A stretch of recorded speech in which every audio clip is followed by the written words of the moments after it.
You know how much I love desserts and baking, and I also love travel, so it's natural that when I travel, I make a point of tasting the local pastries and desserts. On my recent visit to Istanbul, Turkey, well, what do you think was at the top of my list? Baklava, of course. Not just that, pistachio baklava. And right from the beginning of my journey, when I got on my Turkish Airlines flight, well, wasn't there baklava for dessert in different shapes and forms, including a pistachio one?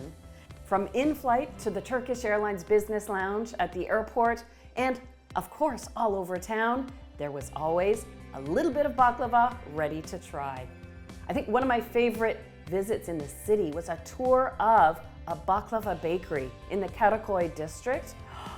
It was surreal because when you walk into the room where they are hand rolling the beautiful thin homemade phyllo pastry in this cloud of starchy air, it takes years to master that craft. And while the bakers gave me a try at even just dusting the surface and I got it all wrong, I really learned to respect the process of baking baklava. Another dessert that was very common in Turkey and so beloved was rice pudding. And it comes in different flavors and forms. And I thought, oh, I love rice pudding and its creamy decadence. And I love baklava. So can I not put the two desserts together? And sure enough, that's the recipe I'm sharing with you right now. My pistachio rice pudding baklava tart. Yes, it's a baklava base with a rice pudding filling. And you slice it and serve it just like a chilled tart. Of course, with a cup of Turkish coffee or tea. So let's get started with the actual baklava base for this tart. I've got my phyllo pastry here. Now, I just don't have the expertise to make phyllo pastry as beautifully as those bakers did at the Karakoy bakery. Oh my gosh, I'm still thinking so fondly of it. So I'm using frozen pre-made phyllo pastry and I've trimmed it to a square. I use a full package, so 450 grams for this recipe. Let me just move this out of the way. To assemble the tart, I'm using a springform pan. That way it's easy to remove. So the first thing I need to do is brush the tart pan with butter. Now this is something I picked up from those expert bakers. When you're making baklava, use clarified butter. Now, what is clarified butter? It's butter that is the pure fat, so the milk solids have been separated. And to make your own clarified butter, all you have to do is melt butter over low heat, and you could also do this in the microwave. Let it sit for a few minutes, and then you spoon that beautiful clear yellow liquid off the top, and that's your clarified butter. I've been using melted butter all these years. Well, of course, melted butter has a little bit of milk solids, essentially water, which can make your baklava soggy. So clarifying the butter means you're going to have a crisp pastry, but it does soften a little bit when you pour on the sweet syrup after. So what I'm going to do is layer the sheets of pastry in the pan, and you don't have to be so precious about it. A few cracks and tears may happen, but you're using up to 20 layers of phyllo pastry. And then you just want to brush each layer with a little bit of that clarified butter. It doesn't have to cover every inch, otherwise your pastry will be kind of greasy and heavy. But a light brushing, and don't forget the sides. And then keep layering those sheets. You'll want to use about half your package of phyllo pastry first.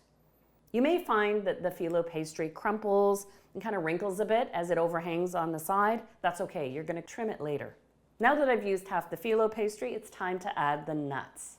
At the Baklava bakery in Karakoy, they used a combination of pistachio, walnut, one or the other, or sometimes both. I'm using chopped pistachios because I just love the taste, especially of Turkish pistachios. They're kind of creamier, milder, and they have just such a subtle nutty taste to them. And of course, a beautiful green color. And these go in a single layer.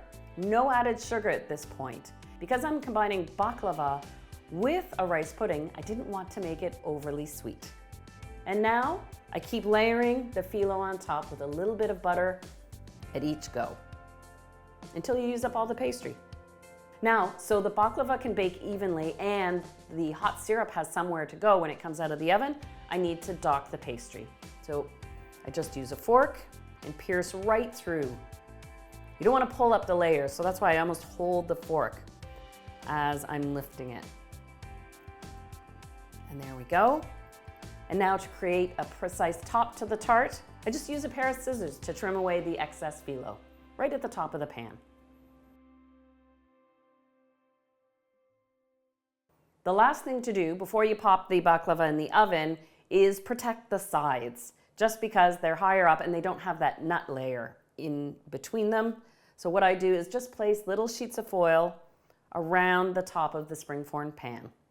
All right, this is all set for the oven. I'm going to pop it on a tray and it will bake for about 25 to 30 minutes in a 350 oven. Typically, if you're filling a pastry-based tart shell, you have to let it cool completely before you add the filling. But because a baklava likes the hot syrup, it can also handle a hot rice pudding filling.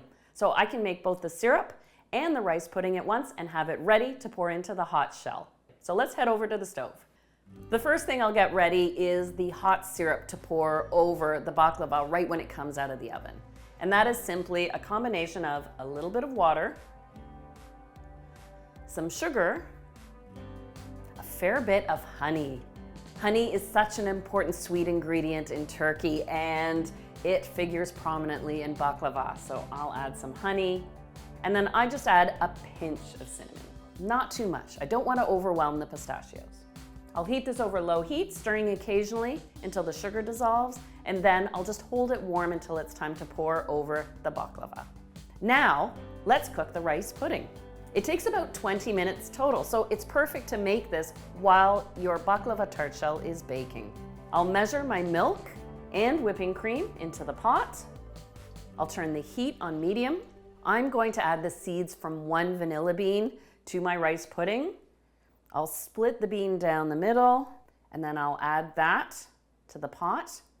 When you're using a whole vanilla bean, you want to add it early on in the cooking process. The heat really extracts the flavor. If you're using just vanilla extract, then don't add it now. Wait until the very end when the rice pudding is fully cooked. I'll add a little bit of lemon zest and my arborio rice. For this rice pudding, it's important to use a short grain rice like arborio. It lets out a lot of starch when it cooks, and that's what actually thickens the pudding. Now you want to bring the rice pudding up to a simmer.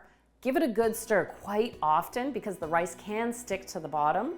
Over the 15 to 20 minutes, you'll see the liquid start to thicken and turn glossy.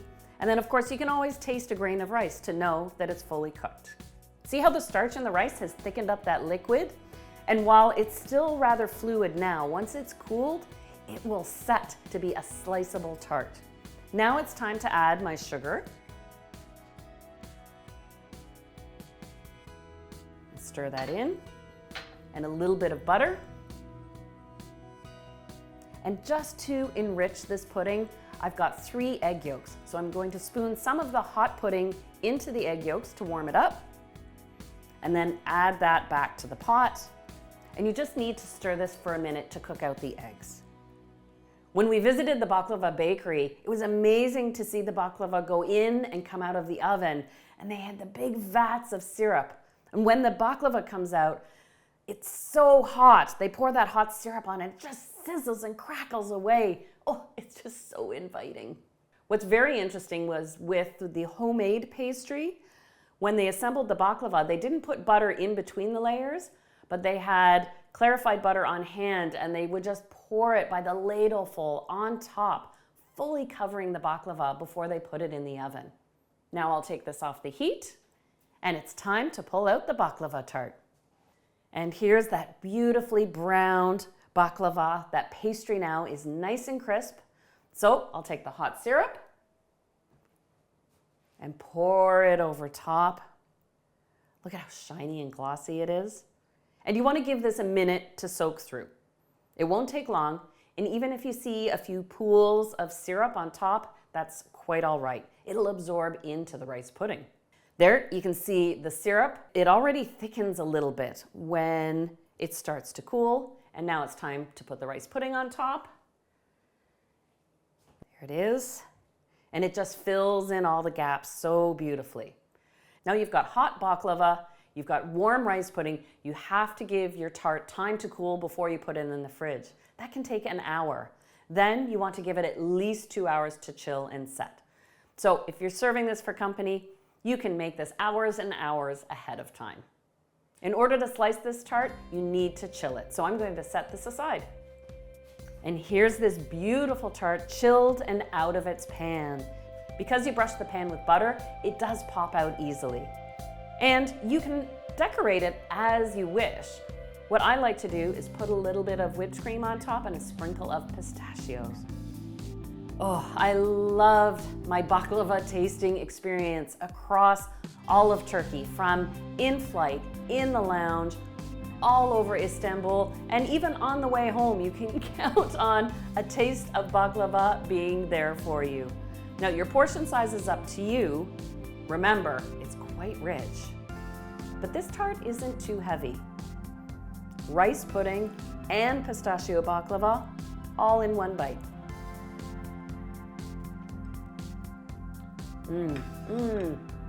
I know this is going to be a dessert that I make at home on a regular basis, and every time I taste it, I'm going to think so fondly of my time spent in Istanbul, and I hope you will try this recipe and combine 2 of Turkey's finest desserts in one beautiful tart.